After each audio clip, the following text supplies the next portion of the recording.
really my photography began with violence.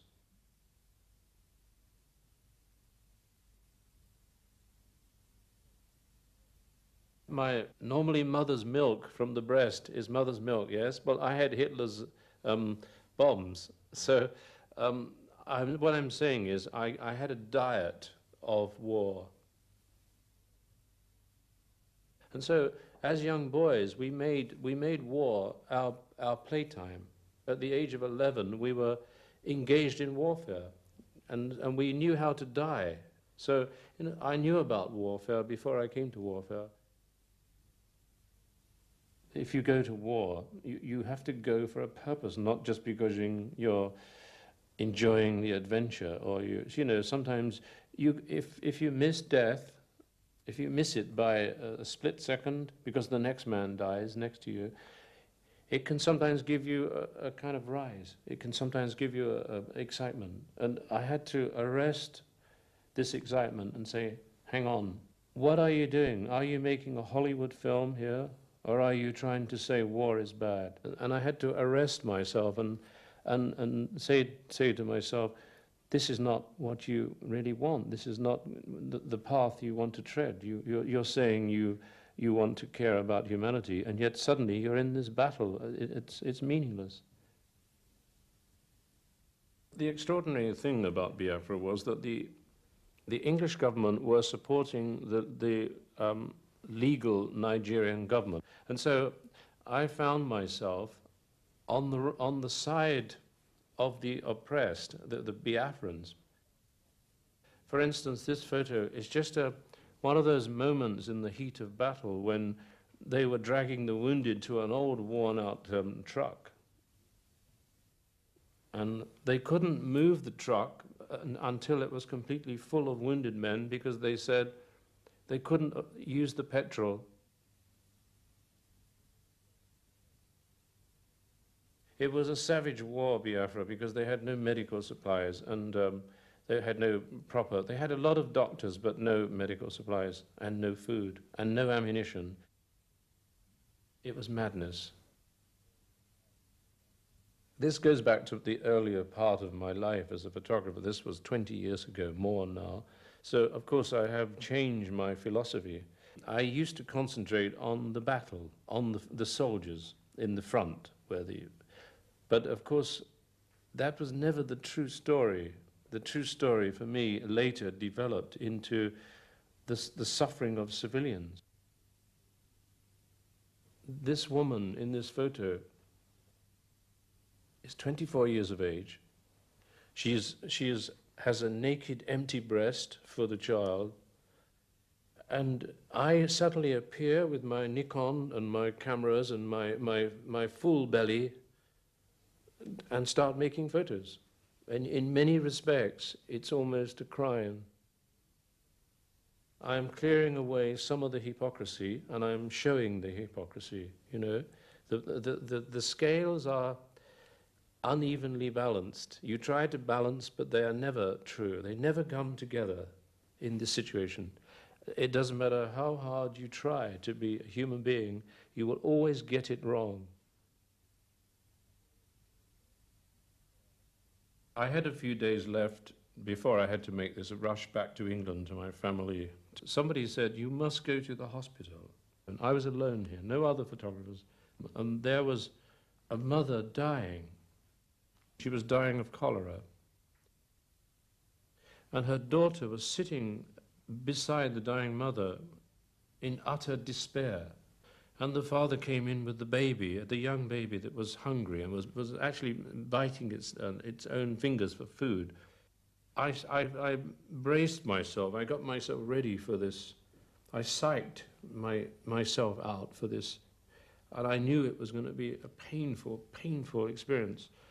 And normally people think photography is very easy. You just do it the way you clean your teeth or comb your hair. It's not. It's like climbing Mount Everest without oxygen. And then eventually the mother died. And so two men came and they transported the stretcher with the dead body and into one corner of the field, and I quietly followed. And I put myself at a discrete distance, even though it seems very close. I'm at a discrete distance. All the time I was searching for the approval of the husband, of the dead wife. I was looking for his approval that I could be there to record this tragedy. And I found myself hiding, using my camera as a way of hiding my grief, my involvement. It's not easy for me to live with these photos. They are like a branding iron that you put on cattle. You know, they're in my mind, but they're right inside, and there's a very big scar in there, you know. The reason I don't put too much faith into contact sheets, you see, contact sheets are very great. They're a big advantage for editors. But I've always had control over my work. I've always kept control. And I know that when I'm in a war on any photographic situation, I know the one photograph that burns into my memory as the one I've made up my mind is the one. I know. A photographer feels it, you know. A soldier brings his friend from the front, but his comrade has trodden on one of the plastic mines. Now, for instance, they build up in the contact sheet. You stand and you make the photos, and then the expressions of the faces change. And I chose this one because I was very close to these people, and I almost didn't show you the main reason for the picture, because the man's foot is missing. And I was so close, and it was very difficult to get into this photo. And yet I'm not as close as normal, because there's all this area around here that's very empty. But I was just trying to be discreet and not get too close. So I've chosen this photo because it has just about the right balance. And in the enlargement, you can see in the man's face the agony. You know, the danger is the icon, the work of art, the Goya, you have to be careful of. I try to shoot photography in its condition, in its presence. I don't try to improve lighting, I don't try to change lighting. I try to capture what is there. Sometimes if you're too close, you get no detail of the surroundings, but in this case, I try to give you everything. In the case of this other photo here, of the astonished-looking government soldiers, they're astonished because one of their colleagues has been killed, and there's a little girl that's killed as well in the picture. She's dead. So what I've tried to do is to show you as much as I can, to give you a chance to learn about the environment, the clothing of the soldiers. And night was coming, it was dusk, it was still daylight, still opportunity to shoot pictures. You could feel in the atmosphere danger.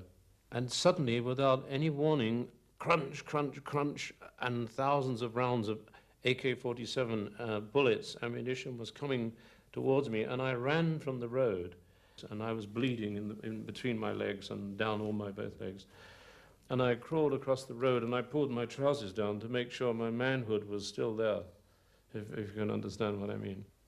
I crawled down the road on my stomach, and there were some more paratroopers, and they took me, and they took me into a house, and they gave me a morphine, and then they put me on a truck, and they went back to the front. So I thought, take your mind away from the situation, make photos. So I got my cameras out, and I started photographing the other wounded soldiers being put on the truck.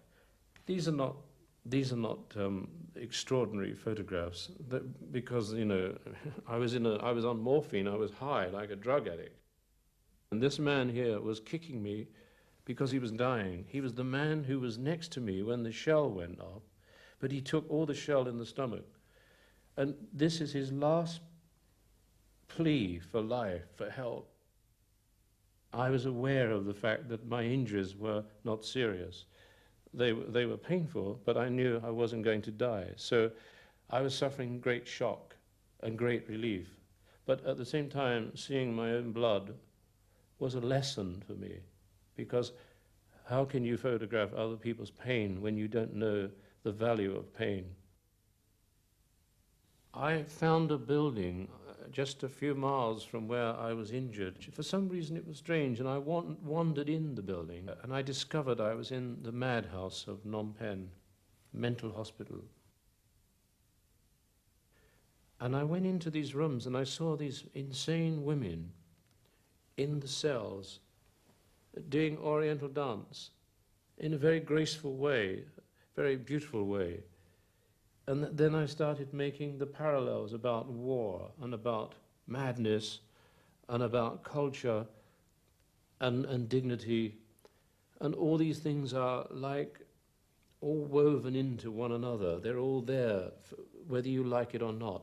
They are there. I think in this contact sheet is a perfect example of beauty, the way I meant it, the way I saw it.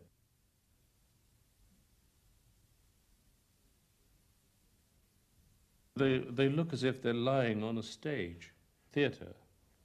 But of course, theatre does exist in real life. I mean, on the streets of our capitals, there is a form of natural theatre that is manifested by everyday life. My whole life has been a theatre of war. I regret it. I now spend most of my time in the English countryside photographing landscapes. It's very difficult to surrender 20 years of warfare and try to engage in peace. The photographs looked like battlefields. There was a threatening anger in the photographs. But the area where I live is full of magic and history. It's the area where King Arthur and King Alfred, it was the beginning of English history in my imagination. But this area where I live is haunted by the ghost of kingmakers and war, English war. So therefore I'm living in the beginning of English history, which was violent. And so in a way I have the spirits of violence plus the negatives in my filing cabinets. I am kind of damaged, probably permanently, by the fact that even though I photograph English landscape and still live photos of flowers and things like that now, I'm maybe fooling myself to thinking I can escape from this lifetime of persecution that I gave to myself.